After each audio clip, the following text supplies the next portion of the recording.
Hey everyone, welcome to Tuesday with Pastor Dan.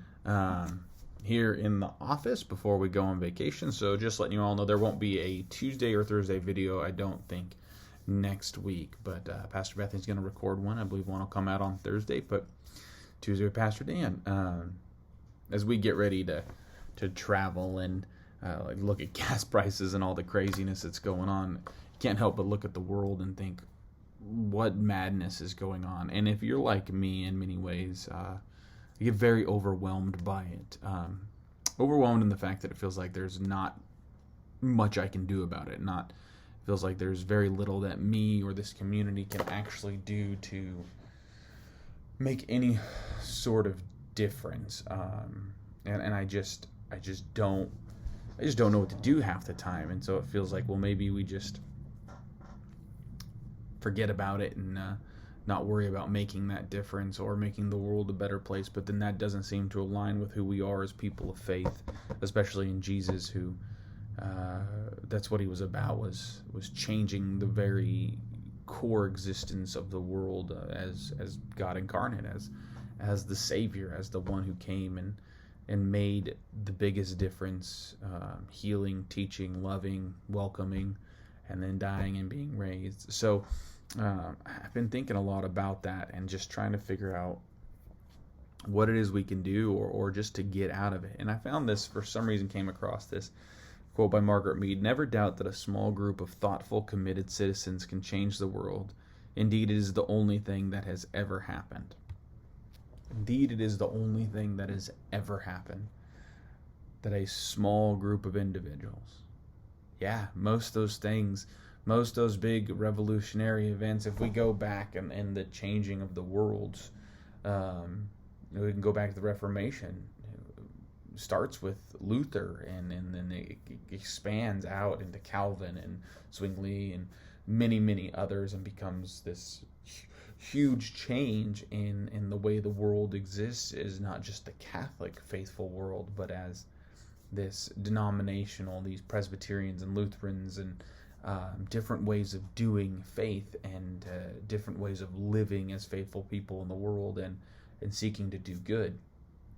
Catholic workers movement, many of these movements all start, we talk about grassroots, small movements that change the existence. The civil rights movement started in many ways small.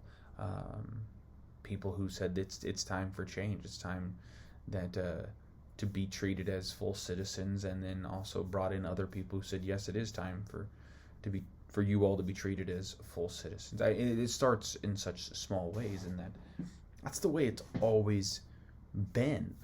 We go back to biblical times. Jesus appoints in Luke 70. He has 12 disciples, but he appoints 70 others and sent them out ahead of him in pairs to all sorts of places that he intended to go. He even said to them, "Carry no purse, no bag, no sandals. Greet no one on the highway, but enter a house and say peace to this house." I mean, with limited resources even. And I think the reality is something we talked about a lot in Sunday school, is we try to start too big. We try to change the world. These two started with whatever town they were sent to of the 70. They sent to 35 different places apparently initially. Started with that local place. We talked about it in Sunday school a lot as we talked about ethics and how we live out our faith, and it came down to, one of the people kept saying, listen, it's our neighbor.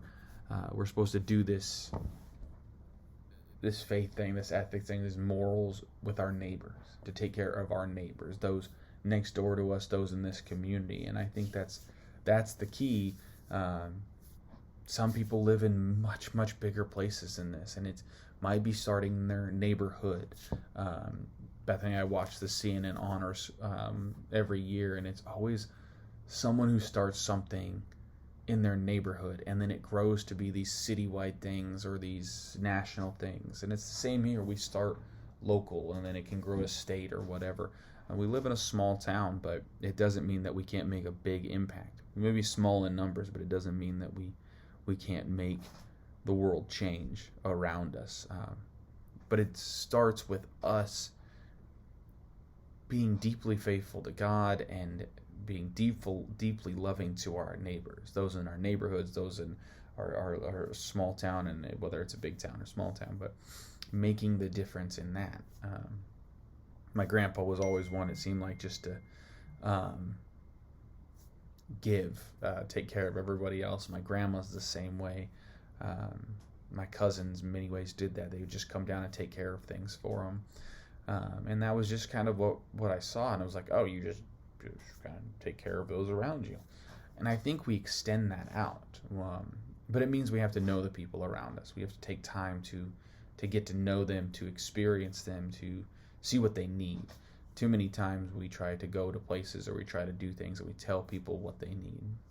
I think being the people who can change the world means we have to respond to the world around us. Jesus sends these people out and respond to the needs in those communities. Jesus is calling us to respond to the needs in this community, the communities we're in, so that the world changes in light of his love and his grace. Do not get overwhelmed by what seems the severity of the world, but be inspired by the opportunities that we have as people of faith. May you all be blessed. Look forward to seeing you soon.